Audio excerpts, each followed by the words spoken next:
Sexta-noite. Quantos amigos de vocês estão fazendo happy hour agora? Não é isso? Né? Nós fazemos já já. Quantos colegas de vocês estão falando, vocês são loucos? Ficar sexta-feira à noite o dia todo aprendendo? Né? Quantos? Diria que a maioria. Eu diria que a maioria. O que é bom pra gente. Não é bom pra gente? Estou muito feliz em estar aqui com vocês. Hoje foi um dia cheio. Eu fiz questão de vir aqui com o Denner. Tinha um compromisso importante hoje, o dia todo, conduzindo um workshop em inglês. Falei, eu não posso deixar de estar com vocês. Sobretudo, para dar uma contrapartida a vocês. Né?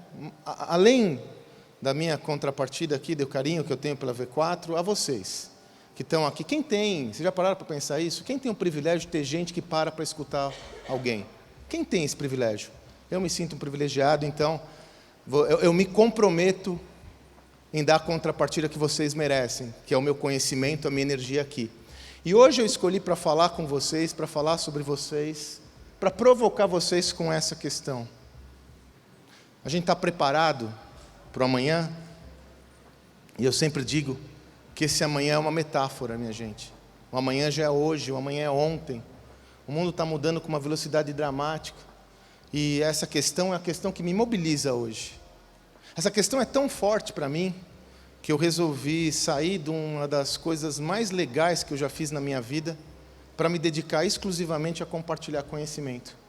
Foi em janeiro de 2018 que eu resolvi sair do meu sucesso.com como executivo.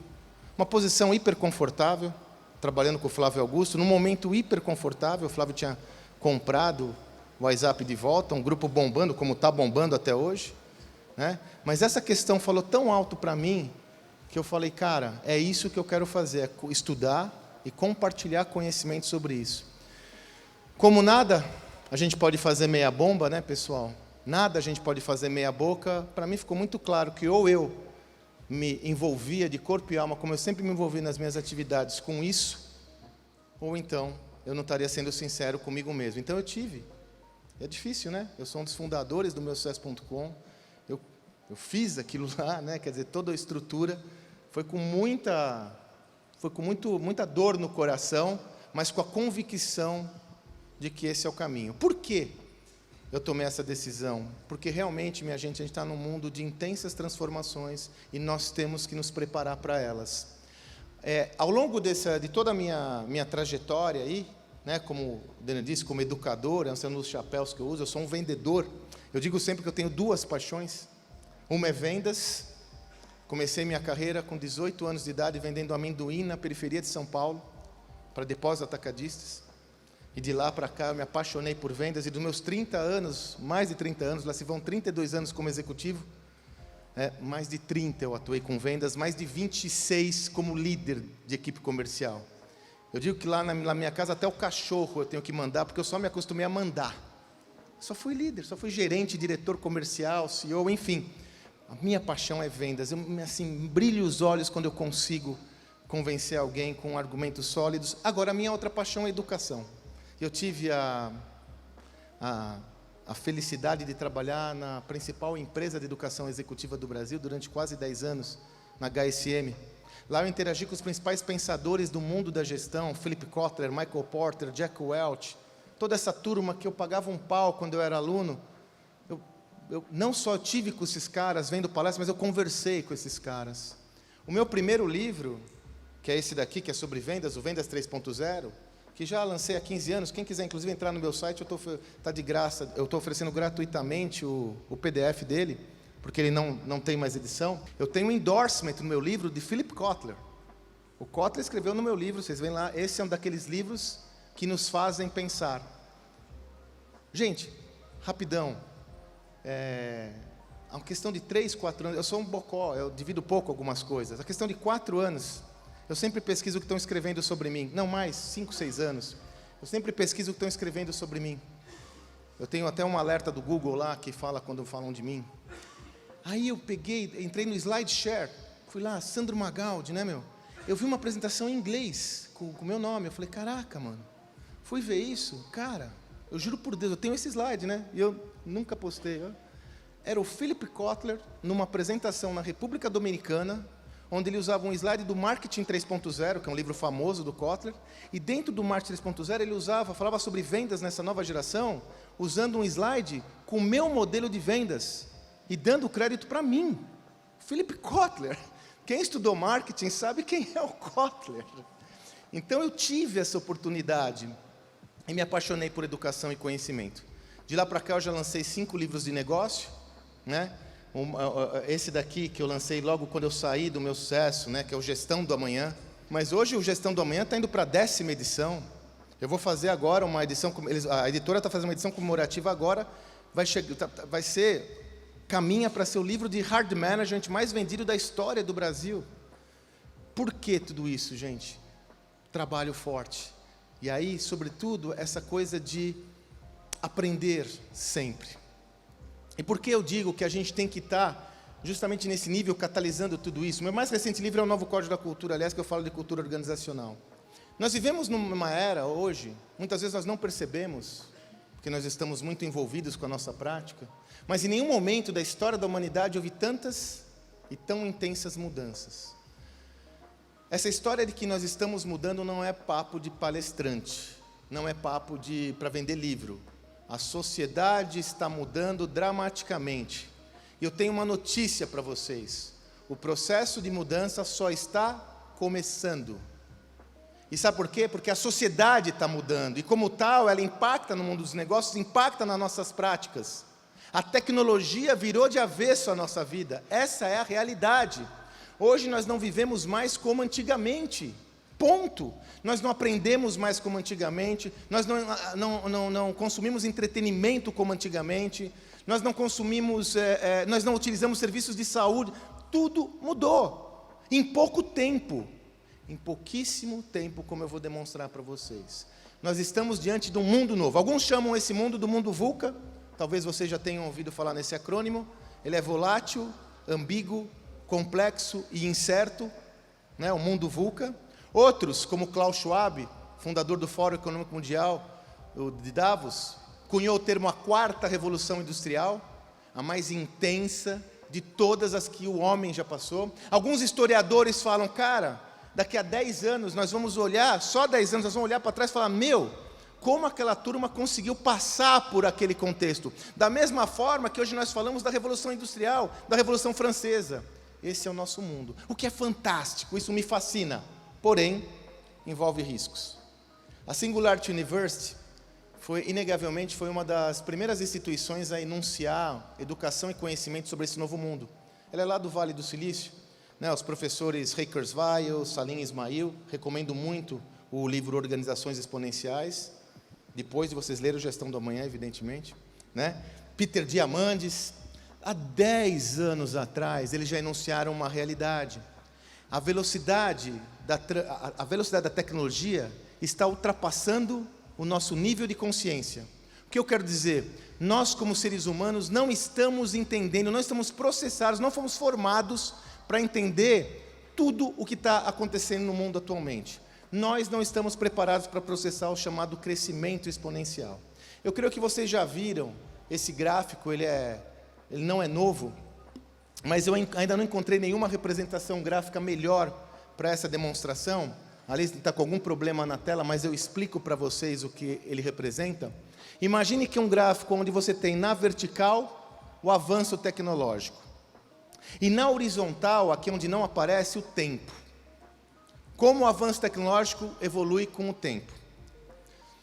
A linha amarela é o crescimento da tecnologia. A tecnologia cresce exponencialmente. Querem uma boa demonstração disso? O nosso celular. O celular de vocês hoje, há 5 anos atrás, ou melhor, o celular top de 5 anos atrás, hoje seria uma carroça. Você sabe de uma informação que eu uso sempre para mostrar como a tecnologia cresce exponencialmente? No ano passado, houve as comemorações de uma das maiores conquistas do homem, que foi a conquista da Lua, né? O homem chegou à Lua, 50 anos. Você imagina toda a tecnologia que foi necessária para levar o homem à Lua? Pancada, né? Mainframe, servidores, tudo aquilo. Se eu falar para vocês que toda a capacidade de processamento tecnológico que foi necessário para levar o homem à Lua, cabe num celular, vocês acreditam? Dá para vocês imaginarem isso? Toda a tecnologia que foi necessária para levar o homem à Lua cabe num aparelho celular, mas não é só isso. Sabe quantas vezes mais tem um smartphone de tecnologia em relação à tecnologia que levou o homem à Lua? Quantas vezes mais vocês acham? 1.000? 2.000, né? Bastante? 14.600 vezes é mais poderoso um smartphone do que toda essa tecnologia.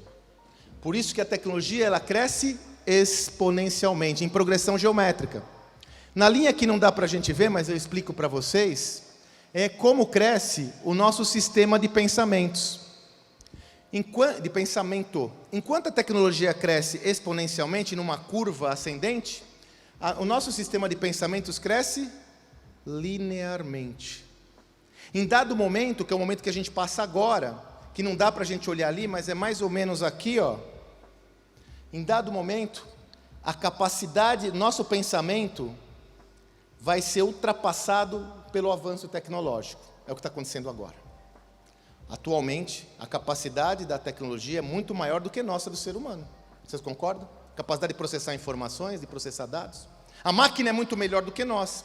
Nesse momento, é o risco que nós corremos agora. Porque começam a acontecer coisas que nós simplesmente não entendemos. Nós achamos, por exemplo, que é o grande babado tecnológico do Uber, é você poder pegar um carro a hora que quiser no seu celular, que é do cacete, é maravilhoso. Né? Para a nossa tese, qual era, antigamente? Aqui em São Paulo, eu apontava um dedo, esperava passar um táxi, pensa na simetria, um táxi que está passando ali na frente, é loucura. Hoje eu posso pedir, não, isso é maravilhoso, mas a transformação verdadeira, sabe qual é? 30% dos jovens atualmente no Brasil não querem comprar um carro. Nos últimos 3 anos, houve uma redução de 21% no número de carteiras de habilitação emitidas para jovens entre 18 e 21 anos no Brasil. Essa é a mudança. O modal está mudando totalmente de transporte e locomoção. Quantas pessoas vocês não conhecem? Eu sou uma delas que vendeu o carro e se transporta de bicicleta, Uber, trem, wherever. Na minha geração, ter um carro era ser. Se me oferecessem com 18 anos, eu sempre fui muito duro. Não, tive um carro lá com 20, 21. Se me oferecessem com meus 18 anos, 19 anos, um carro velho, que nem meu primeiro carro, um Fusca 72, e falasse assim, Sandro, eu te dou o Fusca, em troca você me dá o seu mindinho. Ah, eu daria um mindinho fácil. Eu não tinha nem dúvida, não precisava nem pensar, não faço nada com o mindinho, com o carro, meu Deus. Hoje isso não existe mais. Sobretudo com uma nova geração que vem aí, mas não é só nova geração, nós agimos dessa forma. Por que eu não enxergo isso? Porque é difícil enxergar as transformações. E nós temos de fechar esse gap. Nós temos que diminuir aquele gap entre a ignorância e o novo. Sabe por quê? Porque organizações emblemáticas que não estão conseguindo ler, fazer uma boa leitura desse novo contexto, estão ficando pelo caminho. Felizmente eu tenho dado muitas palestras, tenho ministrado muitas palestras. Invariavelmente eu uso esse slide. E assim, ele está até poluído, porque cada vez mais eu coloco uma marquinha. Hoje me apresentaram outra que eu vou ter que colocar aí. As empresas estão sucumbindo. E não é que empresas sucumbem. Entendam que empresas são uma abstração. O que não existe um CNPJ, existem milhares de CPFs. É o conhecimento das pessoas que está ficando obsoleto, que leva essas empresas à bancarrota. Agora, o que eu quero chamar a atenção de vocês, eu não vou me detalhar nesses casos que muitos de vocês conhecem, né? Conhecem Nicole Salteado, a Motorola foi quem praticamente... A Motorola popularizou, a Motorola inventou o celular, minha gente. Quem inventou o celular foi a Motorola. Ela entrou num caminho errado com os satélites da Iridium. Hoje a Motorola é uma sombra do que foi. A Nokia chegou a valer 168 bilhões de dólares. Depois de 5 anos ela foi vendida por 8. Depois de 1 ano ela desapareceu. Hoje a Nokia é outra empresa. A Kodak, vocês sabem da história melhor do que eu. A Kodak chegou a ser a maior empregadora dos Estados Unidos. Foram os caras que popularizaram a fotografia no mundo. Foi inventado na Kodak, a câmera digital, na década de 70. Os líderes da Kodak não conseguiram enxergar aquela evolução. Isso vai me ajudar a vender filmes? Não, né? Ah, então não vale esse sentido? A Kodak desapareceu. Todas as empresas lendárias, com líderes. Ah, Sandro, a nossa tendência, né? Ah, esse cara aí, pô, você não sabe o que estava fazendo. Não podemos ser prepotentes. Os líderes dessas empresas eram pessoas muito preparadas, consultorias de gestão, ajudando-os, escolas de negócio. Eles não foram capazes de enxergar as transformações do ambiente e morreram. E esse processo está cada vez mais curto, rápido. Nós não podemos ser alvo dele. Se eu entendo que tudo mudou de fato, eu me lembro de uma frase que ela é delegada a Albert Einstein. Essa frase é ótima, é mais contemporânea do que nunca. Fazer as coisas como sempre foram feitas e esperar resultados diferentes é uma boa definição de insanidade. Então veja, se eu entendo, se eu conseguir convencer vocês que realmente as coisas mudaram, se realmente eu estou sendo preciso e assertivo na minha mensagem, e realmente você acredita que tudo mudou, você está fazendo igual ao que você sempre fez? Minha amiga, meu amigo, está em sérios problemas, porque aquelas empresas fizeram muito bem feito o que elas sempre fizeram. Pela primeira vez na história do mundo, as empresas não estão morrendo por tentar fazer coisas novas, as empresas estão morrendo por fazer muito bem feito a mesma coisa com excelência, mas não ousar. Eu falo empresas, mas profissionais também ficam obsoletos, indivíduos ficam obsoletos. Se nós não mudarmos nosso modelo mental, nós iremos ficar que nem nessa outra imagem que eu adoro, que é do Titanic. Lembram dessa cena? É quando lá no Titanic, o transatlântico está indo para o saco, literalmente. E no convés, calmamente, estão os músicos, tocando a mesma música, com excelência, hein? São excelentes músicos, estão conduzindo essa música com uma precisão magistral. Porém, é a mesma música. E a porra vai afundar. Vocês estão vendo lá. Alguém tem dúvida? Qualquer semelhança com a nossa realidade não é mera coincidência. Eu vejo muitas vezes muitos indivíduos como músicos do Titanic. Ah não, está tudo mudando, beleza, vamos aí, mas fazendo a mesma coisa como sempre foi feita. Em vendas, isso é mortal. Não só em vendas, né? By the way, na vida é mortal, mas em vendas a dinâmica é muito mais agressiva. Pois bem, posto isso, vocês devem estar se perguntando, beleza, entendi, tá bom, né? Estou aqui já preocupado, desconfortável, né? O que isso tem a ver com a gente? Como isso afeta a atividade de vendas? Como isso afeta todos vocês aqui que estão interessados sobre o tema, a mim como vendedor, a quem é vendedor? Como isso afeta a nossa vida? Veja, nós já falamos que a grande transformação, o grande motor da transformação é e foi a tecnologia. Aliás, é a tecnologia com a internet. Esses dois fenômenos que são gêmeos siameses mudaram o mundo. O mundo ficou pequeno, como diz Peter Drucker. Né? Hoje você compete com qualquer empresa em todo o mundo. Eu sempre dou esse exemplo, eu gosto muito desse exemplo. Faz uns 2 anos atrás, a minha filha mais jovem fez 15 anos, a Mari. Então, aquela coisa de festa de 15 anos, ela falou, papai, olha que interessante. A minha amiga XYZ vai fazer uma festa de 15 anos. Sabe onde ela comprou os vestidos de todas as 15 e o dela? Sabe onde ela comprou, pessoal? No Alibaba, na China. E foi engraçado, né, que eu falei para a Mari, caraca, mano, e se der errado, pombas? Papai, ela comprou com bastante antecedência. Se der errado, está tão barato que dá tempo dela comprar outros. Mas pior, os vestidos chegaram. E na festa de 15 anos, a menina estava lá com o chinesinho, bonitinho. É fácil, né? Não acontece? Quantos de vocês não compram nos Estados Unidos, na China, não é isso? Agora, para pensar. Aqui em São Paulo tem ali na São Caetano, que é o lugar onde tem todas as lojas de vestidos de noiva e de formatura e de 15 anos. A empreendedora que tinha uma loja na São Caetano, antigamente ela estava preocupada com quem? Com concorrentes que ela olhava, que ela sabia. Talvez alguns de fora de São Paulo, mas a maioria eram concorrentes locais. Aquela senhora empreendedora, gatalhadora, na rua São Caetano, sabe com quem ela está competindo hoje? Com a China. Sacaram? Por quê? Tecnologia e comunicação, tecnologia, internet. Querem fazer um teste? Quem de vocês consegue passar um dia, um único dia, sem usar um desses gadgets? Insta, Snapchat, Facebook, Twitter, Netflix, Slack, Uber, Airbnb e Spotify. Algum de vocês consegue ficar um dia? Dá, né? Algum de vocês consegue? Se a gente se esforçar, acho que até dá, não dá?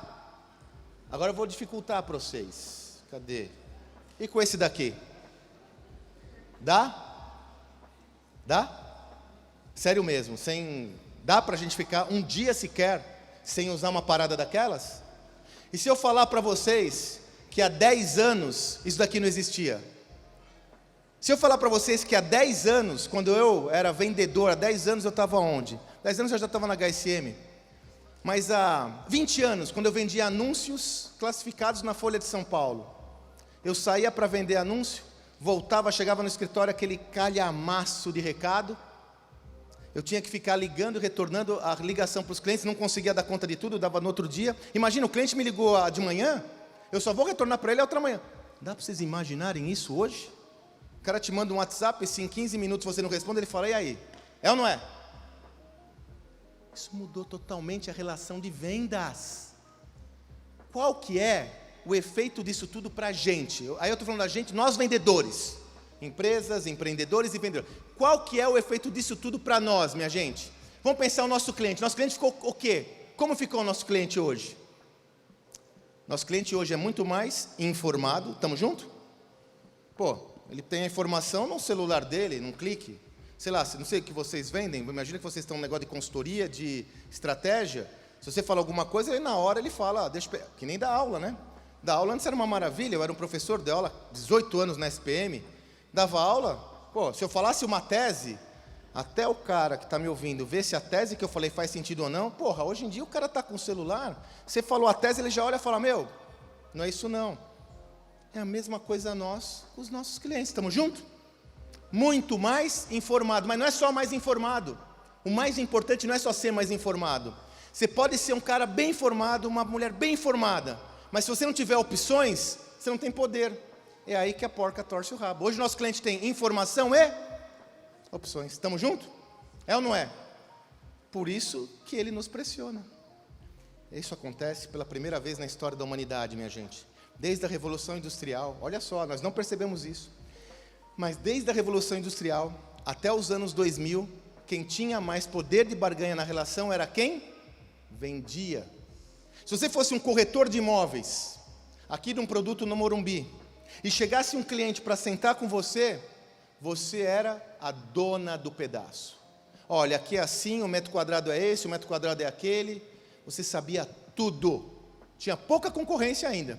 Hoje em dia, se você é um corretor, uma corretora, no imóvel aqui do Morumbi, antes de falar com você, o cara visitou 25 imóveis na internet. Ele chega já com uma planilha de Excel e já, pau! Caraca, mano, aquele poder que você tinha no passado, disappear. Você não tem mais. O que acontece nos dias atuais, que nós vivemos, e eu já falava isso lá no meu livro de vendas, 15 anos atrás, na era dos clientes superpoderosos do século 21. O poder de barganha hoje é muito maior de quem compra do que quem vende. Isso, tudo que eu falei para você aqui, tecnologia, WhatsApp, tudo que eu falei para vocês podem sumarizar numa coisa. Maior nível de concorrência, meu cliente é mais poderoso. Tanto que se tiver alguém aqui que tem a sorte de trabalhar num segmento que você não tem concorrente forte, talvez não esteja aqui. Não precisa? Estamos juntos? Precisa. Tem que ser excelente operacional, põe uns vendedores aí, uns pica-pau, que arrota script de vendas e vamos embora. Não é essa a realidade. Essa é a nossa realidade. Essa é uma realidade muito importante eu enunciá-la, porque eu tenho que equilibrar esse balanço de força. Vocês concordam? Se eu tenho uma situação onde o meu cliente tem mais força do que eu tenho que equilibrar. É aí que vem a minha primeira tese para vocês sobre vendas. Inexoravelmente, tudo aqui que o Tiagão falou tem uma perspectiva conceitual importante. Vendas antes era tática. Eu tenho um produto, põe aí para vender e pronto. Põe na prateleira, põe um vendedor para vender e está tudo bom. É só sair vendendo que vai vender. Hoje não funciona mais assim. Vendas têm que migrar de uma atividade meramente tática para o campo estratégico. É sobre isso que eu vou falar para vocês agora, é sobre isso que eu vou compartilhar com vocês essa visão. O que é migrar vendas para o campo estratégico? O que a gente pode fazer com isso? Primeiro eu tenho que reconhecer que essa é uma realidade muito distinta da quando eu era um vendedor, né? Quando eu comecei a atuar como vendedor, né? Deixa eu tirar aqui. Quando eu comecei a atuar como vendedor, esse era um dos meus clientes, a Central de Osasco. Não sei, a maioria de vocês aqui de São Paulo, ali em Osasco ainda tem, na Avenida dos Autonomistas. Ah, esqueci o nome dele. Esqueci o nome do meu cliente lá. Mas tem a Central de Osasco. Qual era o meu papel como vendedor na Central de Osasco? No depósito, né? Que é essa imagem aí. Meu papel era o seguinte: todo dia eu fazia 13, 14, 20 visitas. Todo dia. E aí dividia a minha ação regionalmente. Então eu pegava a Zona Oeste. Sei lá, de quarta-feira era dia de eu ir para a Zona Oeste. Eu passava nos clientes como na Central de Osasco. O que eu fazia? Eu entrava no cliente, falava com o dono, o comprador era o dono, entrava lá, e aí eu contava o estoque, né? Contava o estoque, falava assim: olha, aqui você vai precisar de 100 quilos de amendoim japonês, 200 de amendoim colorido, sei lá, 100 quilos de bala de goma, não sei. Eu chegava já, eu não tinha sistema para contar estoque, não tinha nada disso, não tinha telefone, gente. Não tinha telefone.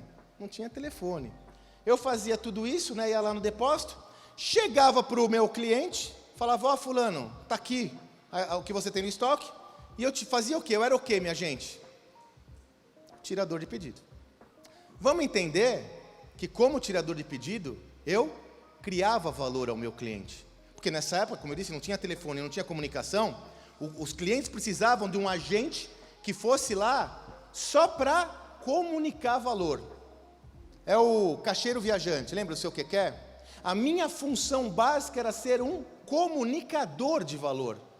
Mas fazia sentido nessa época, porque o cliente não tinha como se nutrir de informações. Tanto que uma pergunta invariável que o cliente me fazia, qual era? Sandro, como está o mercado? Ele não tinha como saber como estava o mercado. Não tinha internet, não tinha WhatsApp, não tinha nada. Eu era um agente que ajudava ele a ter um termômetro do mercado. Durante décadas, ou melhor, mais de século, o vendedor criou valor sendo um tirador de pedido, sendo um comunicador de valor. Pergunto a vocês, hoje faz sentido esse agente econômico na sociedade? Faz sentido? No momento onde nós já falamos, o cliente tem tudo à sua disposição, toda a informação à sua disposição, faz sentido um agente para falar aquilo que ele já sabe? Vocês concordam? Concordam, né? Mas a gente não continua muitas vezes agindo como comunicadores de valor? Seja quando a gente vai vender alguma coisa, ou seja quem atua com e-commerce, que vende muito mais característica do que benefício, que foca muito mais a sua atenção e foco no seu produto e muito menos no cliente. Nós não continuamos agindo um pouco como esse vendedor, comunicador de valor? E aí depois não me venha reclamar que o seu cliente não enxerga o valor que você está entregando. A responsabilidade é sua. Se você não entregar valor, ele não vai enxergar. Por isso que eu digo, quando eu falo de migrar a ação de vendas para uma atividade tática, para uma atividade estratégica, eu migro a posição de quem vende de uma atividade de comunicar valor para uma atividade de criar valor. São coisas totalmente distintas. É interessante porque essa história de criar valor é um termo que ficou um pouco gasto, não sei se vocês concordam comigo, né? Ele é essencial, mas ele não deixa de ser um pouco gasto. Por isso que eu pergunto a vocês, tá bom, eu tenho que criar valor. O que é criar valor em vendas, minha gente? O que significa para vocês criar valor? Quero ouvir vocês. Quando vocês fazem alguma coisa que realmente deu muito certo, criou um valor incrível para o cliente, vocês fizeram o quê? Quem arrisca aí? Resolver um problema do cliente, uma dor do cliente, não é? Eu crio valor quando eu olho para o cliente e, tem uma dor ali, eu resolvo um problema. O que mais? Podem falar, não tem certo ou errado, é só a opinião de vocês. Oi? Superar as expectativas do cliente, oferecer mais do que ele espera, né? Quando eu faço alguma coisa, eu excedo as expectativas do cliente, eu crio valor, excelente. O que mais? Você tem que gerar resultado para ele. Gerar valor em cima do que é resultado para ele, não é? Primeira coisa, podemos ter 500 definições aqui. Mas vocês perceberam que quando você fala de valor, ninguém aqui falou que criar valor é ter um produto excepcional. Alguém falou isso? Criar valor está do universo de quem? Do cliente. Criar valor sempre está no universo do cliente. Comunicar valor está em qual universo? Do produto. Estamos juntos? Então sempre que eu falar em criação de valor, eu tenho que olhar quem? O danado do cliente. É aí que começam as dificuldades. Porque quando eu falo num processo simples de ser um leitor de folheto, um vendedor de script, é muito mais cômodo, né? Eu pego o meu script de vendas, arroto minha argumentação básica de vendas e solto, que nem uma bomba. Fiz meu trabalho. Aliás, eu sempre digo, sempre tive a sensação de que alguns vendedores acham que a remuneração deles vem por falar um bom script de vendas. Porque quando acaba, parece que ele vai ter um orgasmo, né? Não, você tem que vender, né? É diferente.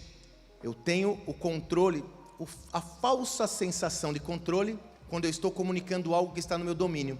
Quando eu me oriento para o cliente, o que acontece, minha gente? Eu vou num mundo totalmente instável, imprevisível, vai depender do danado do cliente, vai dar um trabalho que eu tenho que olhar o mundo com os olhos dele. É ou não é?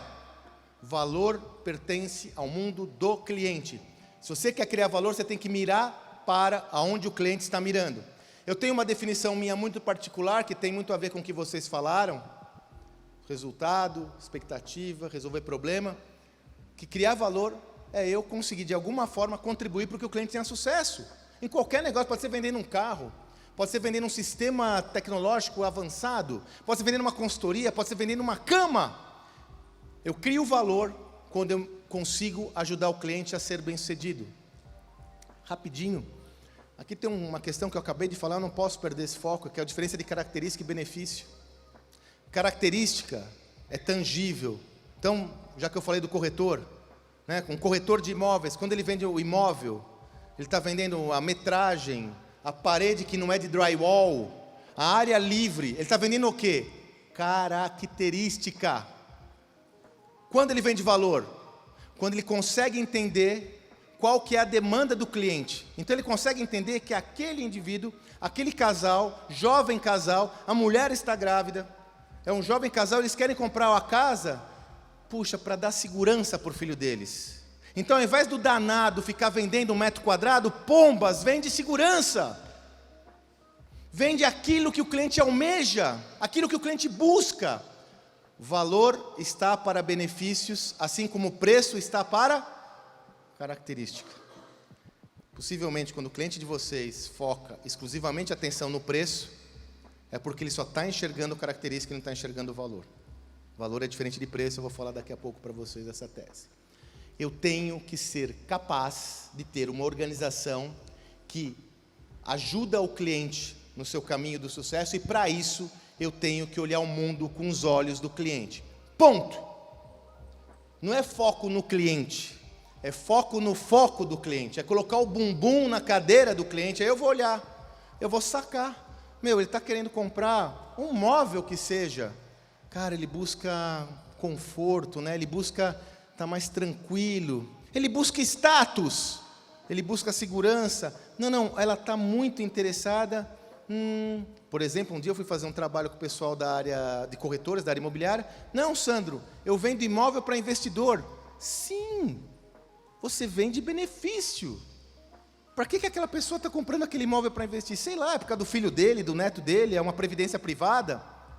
É benefício também. De repente ela está comprando aquele imóvel porque ela quer garantir o futuro dela daqui a 30 anos. Eu tenho que vender benefício para vender valor, por isso eu tenho que olhar o mundo com os olhos do meu cliente.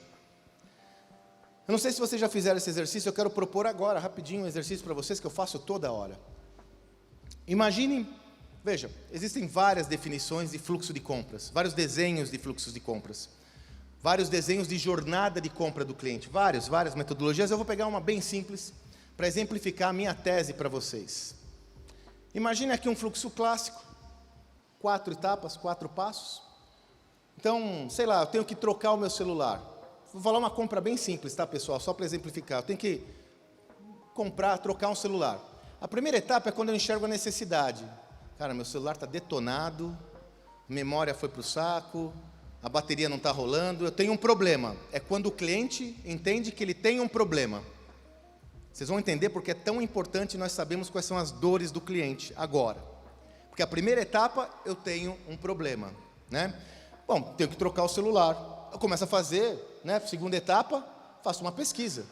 Eu vou comprar um smartphone, vai ser de tela maior, de tela menor, vai ser esses maiores, menores, pode ser um iPhone, pode ser um Samsung, pode ser um Motorola. Eu começo a fazer o quê? Uma pesquisa, onde eu vou coletar informações. Fiz a pesquisa, eu cheguei os estudos mostram que normalmente um comprador chega a 2 ou 3 opções no seu final. Então eu chego a 2 ou 3 alternativas.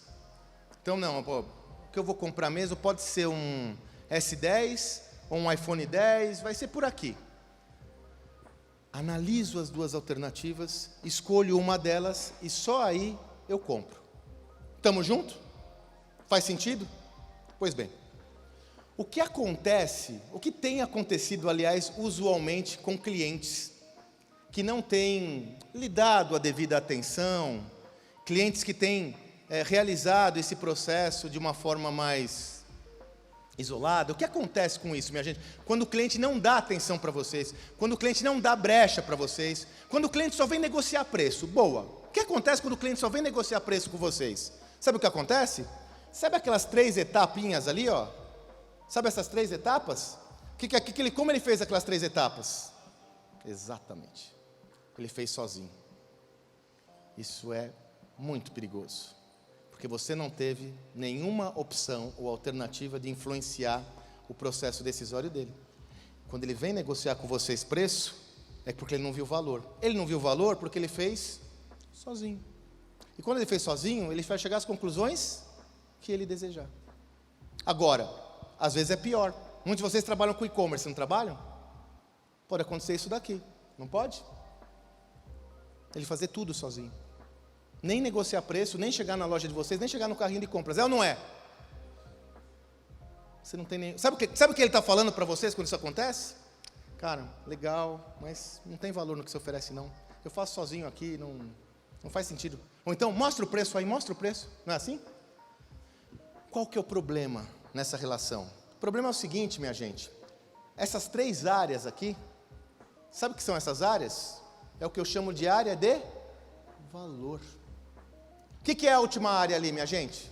Se aquelas áreas são a do valor, a última área é a área do preço. Quem trabalha com B2B, vendas para empresas, você vende toda a solução lá para o seu interlocutor e no final você tem que negociar com quem? Com o filho da mãe do comprador. É ou não é? Quando você senta o bumbum, ou você está negociando com o comprador à distância, qual que é o foco daquele comprador? Preço. Por quê? O valor não pertence à esfera dele, ele só vai negociar preço. Então adianta você ficar vendendo valor para o cabra? Não. Ou você fecha o processo comercial com o requisitante, ou então senta e chora. Simples assim. Aliás, as empresas foram muito sagazes quando criaram seus departamentos de compras formais. Sabe o que elas fizeram? Elas segregaram o que é valor para um lado do que é preço para o outro. Quem compra valor, não compra preço. E aí só tem um danado lá para negociar preço. Faz sentido? Você olha tudo isso e fala, faz sentido. O que eu faço com isso? Pois é, a gente tem que virar esse jogo. Não tem jeito, nós temos que virar esse jogo. Como? A única forma que a gente pode ter para virar esse jogo é atuar proativamente naquelas 3 etapas anteriores para influenciar o cliente, para pautar o cliente e não ser pautado por ele. Vocês concordam que quando o cliente chega para falar com vocês só para negociar preço, ou só interessado no preço, ele está pautando vocês? Ele está falando do preço que você tem que dar? Ele está falando da negociação que você tem que dar? Vocês concordam comigo? Quem está pautando quem? O cliente está pautando vocês. Por quê? Porque vocês não foram eficientes, e não há nada de errado nisso, minha gente, é o jogo. Vendo há 30 anos, e há 30 anos eu estou aprendendo, não tem problema nenhum. Quando isso acontece é porque eu não fui eficiente em mostrar o valor para ele. Se eu não pauto esse cliente, se eu não consigo mostrar o valor para ele, o foco dele vai para onde? Preço. Eu tenho uma frase que eu uso sempre, que não é minha, e eu dou o crédito aqui para o meu antigo amigo, faz tempo que eu não vejo, o Ricardo Giannini, há um treinamento há 20 anos atrás, ele era vice-presidente da Cargill, vendia commodity, soja, e o Ricardo mostrou esse slide na minha turma. Ele é incrivelmente verdadeiro e cruel. Comprar principalmente com base no preço é a vingança do cliente contra a conspiração de mediocridade que existe entre fornecedores concorrentes. Eu, quando não consigo levar meu cliente para o valor, eu estou sendo medíocre. A responsabilidade de quem? É minha. Não é um hábito nosso? Gente, vendendo há 30 anos, eu tenho o mérito de já ter ralado muito o coco aí. Não há uma tendência, às vezes, você leva uma puta solução para o cliente, ele não enxerga valor, e você fala assim, mas que cliente burro, é ou não é? Que cara tapado. Eu tinha um chefe na Folha de São Paulo que ele era incrível, Marcos Pac. Uma vez eu cheguei com esse papo com ele, falei, porra, Marcos, levei uma puta solução, o cara mó paguá, não enxergou a solução. Ele falou, engraçado, né, Sandro? Bem jovenzinho, devia ter 22 anos e tal. Falei, engraçado, né, Sandro? O cliente é burro e você volta aqui com o bolso vazio e ele com o bolso cheio, né? Ele é burro? Ele é paguá? Falei, é verdade, né? É isso. Veja, vamos entender que valor é diferente de preço. Os clientes não são sensíveis ao preço. Eles são sensíveis ao valor que você oferece, que ele percebe na relação. Dessa forma, quando o cliente falar para você que está caro, na realidade o que ele está falando é o seguinte, o valor que você está me oferecendo não se justifica. Você não é um criador de valor. É isso que ele está falando. Veja, não estou entrando no mérito da questão se ele está certo ou errado. Ele pode estar absolutamente errado, mas o fato é esse. Dessa forma, nós temos de nos preparar para influenciar o processo decisório do cliente antes. Quem trabalha com e-commerce, quem trabalha com venda à distância, o inbound ajuda muito. Conteúdo. Eu sempre digo, nós que vendemos muitas vezes temos um viés que não é nada bom. Raros são os casamentos, minha gente, que dão certo antes de você namorar o seu futuro esposo ou a sua futura esposa. É ou não é? São raros os casamentos que dão certo onde você vai direto para o casamento. Você tem que namorar, relacionamento. E aí nós vamos lá falar com o cliente com muita sede ao pote, já querendo vender alguma coisa para ele sem engajar o cliente, sem entender o universo dele, sem falar com ele o que ele quer ouvir. Outro teste que eu quero que vocês façam. Quem trabalha com B2B vai pegar os seus materiais de vendas. Pode ser os seus PPTs maravilhosos, os seus folders de vendas maravilhosos. E quem trabalha com venda de impacto vai pegar qual que é o flow de vendas que você usa. Qual que é o pitch, qual que é o texto, qual que é a narrativa. Eu quero que vocês façam essa pesquisa. Vocês vão perceber, e eu quero perguntar a vocês, quando, nesse script de vendas, na argumentação de vendas, nessa narrativa comercial, eu quero que vocês vejam em que momento você fala do cliente. Vocês vão se surpreender. Eu já peguei slides, conjunto de apresentação com 16 slides, e falava do cliente no 15º. Sabe o que tinha no 16º? Preço. E você vai reclamar que o cara não viu valor. O cliente quer ouvir mais falar do seu produto e serviço ou quer ouvir mais falar do mundo dele? Como você vai resolver o problema dele, minha gente? É óbvio. Então eu tenho que me preparar para influenciar o cliente nas 3 etapas anteriores. Como eu consigo me posicionar? É claro que eu não quero ser evasivo e até prepotente em trazer para vocês uma reflexão tão complexa e profunda em 1 hora. Eu só quero trazer para vocês alguns insumos para a reflexão de vocês. Alguns insights para que vocês reflitam sobre a prática de vocês, porque isso é muito complexo. Mas eu tenho umas referências interessantes. Como eu me posiciono para influenciar o cliente e criar valor? Primeiro, nós temos que entender, a gente fala muito de tecnologia, hoje se fala muito de tecnologia em vendas. Pessoal, não é sobre tecnologia, não é a tecnologia que vai virar o jogo, são as pessoas, são vocês, são seus colaboradores, é a sua equipe, são pessoas. Eu sempre tive a sorte de trabalhar em empresas muito duras. Nunca tive CRM, nunca tive Imagina, um funil de vendas. Eu fui aprender funil de vendas quando eu estava no meu sucesso, Katsu. Eu gerenciava toda a minha equipe comercial na HSM, por exemplo. Eu já tenho até uma imersão de vendas que eu vou fazer agora. Eu abro essa planilha, eu mostro, é uma planilha de Access. Só que é o seguinte, eu sabia quantas propostas eram geradas por cada vendedor, qual que é o nível de conversão de cada vendedor, mesmo sem saber o que era funil de vendas, né?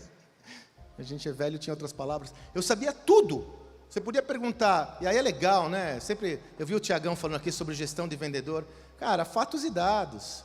André, você tem que fazer quanto esse ano? 5 milhões. Dividiu a meta, nesse mês tem que fazer quanto? 300. Beleza. André, olha aqui o seu pipe, né? Você tem 1 milhão no pipe? Tem 1 milhão. Espera aí, se o seu nível de conversão, aqui ao longo do tempo, é de 10%, como você vai vender 300 se você tem 1 milhão no pipe? Entendeu que eu não estou falando que ele é vagabundo, eu não estou falando que ele não abre proposta, eu não estou falando que ele é incompetente, eu estou falando um dado. Se você quer vender 300 mil reais e tem que vender, irmão, tem que ir atrás de 3 milhões em proposta, brother, senão você não vai vender, Katsu. Simples assim. Com Excel, um Access, vai. Tinha uma assistente que aprendeu o Access, ficou maravilhoso. Um Access, eu tenho esse Access, quem quiser eu mostro, não é mentira não, tem lá tudo. E tinha tudo, curva ABC, tudo. Não é sobre tecnologia, é sobre você. É sobre a sua equipe, a sua capacidade de liderança, a sua capacidade de venda, a sua capacidade de mobilizar pessoas. E aí, minha gente, nós temos que investir numa instância que sempre foi subjugada em vendas, que é o planejamento da venda, o entendimento da venda. Para que eu possa entender o universo do meu cliente, eu tenho que estudar, eu tenho que, antes de abordar esse cliente, procurar entender um pouco mais o universo desse cliente. Por que é tão importante as teses e as teorias, os conceitos sobre personas? Porque quando eu construo uma persona, para quem vende para muitos clientes, ela é a tangibilização de um cliente. É claro que eu vou errar na média, é claro que eu posso errar, mas na média eu vou mais acertar do que errar. Estudar como eu abordo aquela, qual que é a dor daquele cliente, qual que é o problema que eu atendo. Eu tenho que investir em planejamento. Isso é diferente do passado. Quando eu trabalhava na Folha de São Paulo, que eu comentei com vocês, também trabalhei 10 anos na Folha de São Paulo. Aliás, no passado, vocês são muito jovens, né? Mas no passado o jornal era muito importante. Classificados era muito importante. Eu comecei a trabalhar na Folha de São Paulo, olha só, vendendo anúncios classificados de empregos. Vocês são muito jovens, mas na época nós achávamos empregos como? No jornal. E era caro o anúncio de empregos, né? Era muito caro. Quando eu trabalhava na Folha, tinha um hábito, não era um hábito, era uma regra. Todo vendedor deveria estar na rua às 9 da manhã. E era delicioso, porque no salão, 120 vendedores, no salão de vendas tinha um despertador, que às 9 da manhã ele tocava. E ai de quem tivesse o bumbum sentado na cadeira, porque qual que era a lógica? Vai para a rua, irmão. E só podia voltar depois das 5 horas. Aliás, né, a vida como ela é, né, você vê, eu sempre brinco, o mundo corporativo é cheio do jogo do engana, né? 3 quadras abaixo da Folha de São Paulo, ali da Matriz, havia uma padaria gostosa com um orelhão na frente. 9 horas tocava o despertador, 9h15 a padoca estava cheia. Tudo os vendedores com um monte de ficha, ligando para os caras, trabalhando na padoca. O cara da padaria adorava, né? O empreendedor adorava. Por quê? Já naquela época eu tinha que pelo menos marcar visita, cara. Eu não vou ficar batendo na porta de todo mundo. Eu tenho que ter, senão minha conversão vai baixar. Quiçá hoje. Nós temos que cuidar do planejamento de vendas. Uma das vantagens que eu comentei com vocês, ter trabalhado tanto tempo na HSM, é que eu pude interagir com grandes pensadores, como eu já comentei com vocês. Um deles foi Alvin Toffler. Alvin Toffler faleceu há 3 anos atrás, 4 anos atrás. O Alvin Toffler tinha uma frase memorável, que tangibiliza muito bem qual é o comportamento principal que eu quero vender para vocês hoje. O Toffler, sabe quando ele falou essa frase, minha gente? 1997. A internet gatinhava quando ele falou essa frase. E talvez não haja uma frase tão contemporânea como essa. Foi quando ele falou, o analfabeto do século XXI não vai ser aquele que não consegue ler ou escrever. Vai ser aquele que não consegue aprender, a desaprender, para aprender novamente. O que eu quero trazer para vocês como referência. Nós temos que desenvolver cada vez mais a nossa capacidade de desapego. De desapego de um conhecimento velho, de âncoras mentais que nos aferram num passado que não existe mais, de paradigmas, de verdades absolutas, de crenças limitantes que não funcionam hoje. E eu tenho que dar espaço para o novo, eu tenho que abrir minha cabeça para o novo. Por isso que sempre me perguntam, e me perguntam isso invariavelmente. Invariavelmente alguém me faz essa pergunta, um repórter, um jornalista, alguém me faz essa pergunta: qual é a competência mais importante para ser desenvolvida na atualidade? Invariavelmente eu respondo: é a capacidade de aprender a aprender. Antes da nossa palestra, eu estava conversando com Michele, ela estava me perguntando: e aí, como a gente faz? Essa é a solução. Eu tenho de ser capaz de aprender continuamente. Você fala: Sandro, mas aprender continuamente? Sim, de aprender, porque o jeito que nós nos acostumamos a aprender não existe mais. É uma nova forma de aprendizado. Eu aprendo a todo momento, a toda hora, com tudo. Eu tenho que estar aberto, eu tenho que ter duas características: humildade para saber que nada sei, e coragem para jogar fora o que não presta. É difícil, isso é difícil. Você deve estar se perguntando, em vendas, aí beleza, eu tenho que aprender sobre o quê? Cara, gente, você tem que aprender tudo sobre o seu cliente. Qual que é a dor dele, como ele resolve esse problema hoje. Eu tenho um framework, que evidentemente hoje não vai dar para compartilhar com vocês, mas é um framework que eu uso para oferta de valor, onde eu vou em 3 instâncias, onde eu sei tudo do cliente. Eu tinha uma brincadeira, entre aspas, que eu fazia com os meus vendedores. Se o filho da mãe fosse sair de uma visita e não soubesse responder alguma daquelas questões, pau! Por que nós estamos indo nesse cliente? Qual que é a necessidade desse cliente? Qual o problema que ele tem? Em relação, como ele está resolvendo esse problema? Percebe? Eu tenho que saber tudo sobre o meu cliente. Estudar, assim, obstinadamente o universo do meu cliente. E ser uma excelente executadora ou executador. Colocar o cliente no centro da jornada de valor. Você fala assim: mas Sandro, como eu olho o cliente? Peter Drucker, década de 50, construiu uma tese que ele chamava: as empresas têm que ser orientadas para o que ele chamou de jobs to be done. O que é o jobs to be done? É o que o cliente vai fazer. Então, se você vende colchões e o cliente quer conforto para dormir, você tem que prestar esse serviço a ele. Você tem que, toda a sua abordagem comercial, toda a sua entrega de valor é para ser a pessoa mais top nessa entrega. E ponto. Olha para o seu cliente, analisa as suas dores, analisa qual é o job dele, qual que é a atividade dele que você pode resolver de forma melhor que os concorrentes. Introjeta tudo isso na sua abordagem comercial. Minha gente, quando a gente olha tudo isso, eu não vou enganar vocês. Não é uma corrida de 100 metros. É uma maratona. Uma longa maratona. Mas, eu adoro metáforas, né? Quem aqui corre, deve ter muitos de vocês que correm, né? Sabe que para fazer uma corrida longa, seja de 20 quilômetros ou uma maratona, você tem algumas técnicas. Uma delas qual é? Fatiar a corrida, não é isso? Então você primeiro corre os primeiros quilômetros, depois os 5 quilômetros, depois os 10 quilômetros, depois os 15. Inclusive tem uma técnica, para quem corre maratona, eu nunca corri, eu só corri até 20 quilômetros, mas quem corre maratona, uma técnica qual é? Quando eu cheguei no quilômetro 30, estou lá detonado, eu olho e falo: nossa, falta 12 quilômetros? Ixi, quantas vezes eu já treinei 12 quilômetros? Essa é moleza, e aí você vai embora. O que eu quero dizer para vocês? É uma maratona, mas você tem que começar agora, porque ela começa passinho a passinho. A boa notícia é que nessa corrida todo mundo está atrasado. Quem largar primeiro, quem conseguir fazer uma boa interpretação desse mundo mais rapidamente, vai ganhar esse jogo. Mas você tem que começar já, desenvolvendo a sua capacidade de aprendizado, o seu entendimento do cliente, olhando vendas de uma forma estratégica e dando foco nisso. Minha gente, eu vou finalizar minha palestra como eu finalizo o meu livro, meu Gestão do Amanhã. Bem-vindo ao admirável mundo novo, né, o livro homônimo. Esse mundo é fantástico, cheio de oportunidades para todos nós. É um mundo onde tudo está em aberto. Por mais clichê que possa parecer, no entanto, as ameaças são do tamanho das oportunidades. Aí você fala: tá, mas de tudo que você falou, o que é mais relevante aí? Vou falar para vocês que ao longo dos meus 30 e poucos anos, atuando com vendas, atuando corporativamente, eu aprendi que o elemento fundamental nessa história toda está aqui. É o nosso mindset. quem atua com vendas e quem é empreendedor. Quem é empreendedor e vendedor então está ferrado. Sabe das dificuldades que são do nosso dia a dia. Recebemos muito mais nãos do que sim. O empreendedorismo, eu sempre digo, é uma montanha russa. De manhã você conquistou um cliente, você acha que vai conquistar o mundo.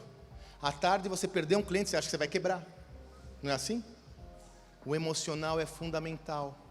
O que eu quero convidar vocês é nutrirem um mindset de crescimento, um mindset de prosperidade, porque isso vai ser responsável por levar vocês a outro nível. Sem isso, ninguém chega lá.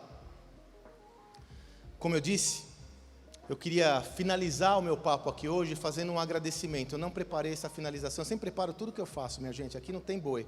Se eu vou fazer uma palestra, eu faço script, então, mas hoje eu vou arriscar, fugir do status quo, porque quando eu estava aqui, quando eu entrei, quando eu pensei, quando eu falei, quando eu vi, falei, cara, os caras estão aqui, velho, sexta-feira, às 8 horas. E eu queria finalizar o meu papo hoje com um agradecimento especial. Eu quero agradecer vocês. Hoje foi um dia hiper especial para mim. É curioso que as coisas acontecem e a gente não dá valor devido, né? A Michelle estava falando ali para mim, pô, Sandro, como eu faço para chegar onde você chegou? Como eu faço? Eu falo, cara, vamos combinar, velho. Eu vendia amendoim na periferia de São Paulo, cara, batendo lata pra cacete. Quanto custa uma empadinha num bar hoje, minha gente? Uns R$3? É isso? Faz tempo que eu não como empada em bar. Boteco, não é bar, boteco. 3ão? 5. Gente, eu me lembro muito bem, eu sou fissurado em empada. Eu contava quantas empadas eu tinha que comer na semana, porque eu não tinha dinheiro para comer uma porra de uma empadinha por dia. E tinha uma bomba de um ponto de ônibus que eu pegava todo de ônibus e tinha uma empada maravilhosa que ficava olhando para mim, Katsu. Eu não tinha dinheiro para comprar essa empada. Eu surgi daí. Eu não fiz faculdade em primeira linha, eu fiz faculdade na Unip. Tenho muito orgulho disso. Nunca tive nada. Tudo que eu construí, graças a Deus, foi graças ao meu esforço. Hoje, além de estar aqui com vocês, como eu disse, quem tem essa oportunidade de estar com gente te ouvindo.